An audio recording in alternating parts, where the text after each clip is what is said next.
இதெல்லாம் நியாயமே இல்லை. சிஎஸ்கேவுக்கு தோனி கேப்டனா? நொந்து போன ரோஹித் சர்மா ரசிகர்கள் ஏன் இப்படி? 2025 ஐபிஎல் தொடரில் யாரும் எதிர்பாராத மிகப்பெரிய திருப்பம் ஏற்பட்டிருக்கிறது. சென்னை சூப்பர் கிங்ஸ் அணியின் கேப்டனாக தோனி நியமிக்கப்பட்டிருக்கிறார். இதையடுத்து தோனி ரசிகர்கள் சமூக வலைதளங்களில் கொண்டாட்டத்தில் ஈடுபட்டு வருகிறார்கள். ஆனால் இதில் மிகவும் நொந்து போய் இருப்பது ரோஹித் சர்மாவின் ரசிகர்கள்தான். என்ன நடந்தது என்று பார்ப்போம். சென்னை சூப்பர் கிங்ஸ் அணியின் கேப்டனாக 2024 ஐபிஎல் தொடர் முதல் செயல்பட்டு வந்த ருத்துராஜ் கெய்க்வாட்டிற்கு முழங்கையில் காயம் ஏற்பட்டிருப்பது உறுதி செய்யப்பட்டுள்ளது.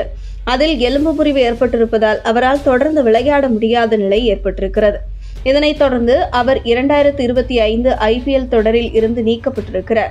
அதனால் சிஎஸ்கே அணியின் கேப்டனாக தோனி மீண்டும் நியமிக்கப்பட்டிருக்கிறார். அதனால் சிஎஸ்கே ரசிகர்கள் உற்சாகத்தின் உச்சத்தில் உள்ளனர். ஏனெனில் அந்த அணி இந்த ஆண்டு இதுவரை விளையாடிய 5 போட்டிகளில் 4 தோல்விகளை சந்தித்திருக்கிறது. இந்த நிலையில் தோனி மீண்டும் கேப்டனானதால் அந்த அணி வெற்றி பாதைக்கு திரும்பும் என அந்த அணியின் ரசிகர்கள் நம்புகின்றனர்.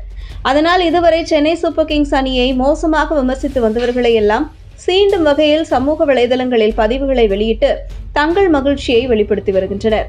மேலும் சிஎஸ்கே அணி 6வது கோப்பையை வெல்லப் போகிறது எனவும் உற்சாகத்தில் உள்ளனர்.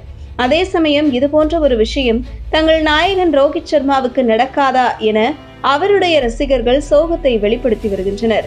மும்பை இந்தியன்ஸ் அணியின் கேப்டனாக 10 ஆண்டுகள் செயல்பட்ட ரோஹித் சர்மா கடந்த ஆண்டு கேப்டன் பதவியில் இருந்து நீக்கப்பட்டார். அப்போது முதல் அவரது ஐபிஎல் பேட்டிங் செயல்பாடும் சுமாராகவே இருந்து வருகிறது. மும்பை இந்தியன்ஸ் அணியின் கேப்டனாக ஹர்திக் பாண்டியா செயல்பட்டு வருகிறார். பாண்டியா தலைமையில் அந்த அணியும் மோசமாகவே செயல்பட்டு வருகிறது. 2024 ஐபிஎல் தொடரில் புள்ளிப்பட்டியலில் ஹர்திக் பாண்டியா தலைமையிலான மும்பை இந்தியன்ஸ் அணி கடைசி இடத்தை தான் பிடித்தது. அதேபோல இப்போதும் அந்த அணிதான் விளையாடிய 5 போட்டிகளில் 4 தோல்விகளை சந்தித்திருக்கிறது. இதை சுட்டிக்காட்டி மும்பை இந்தியன்ஸ் அணிக்கும் ரோஹித் சர்மாவை கேப்டனாக நியமிக்க வேண்டும் என அவரது ரசிகர்கள் மனக்குமுறலை வெளிப்படுத்தி வருகின்றனர்.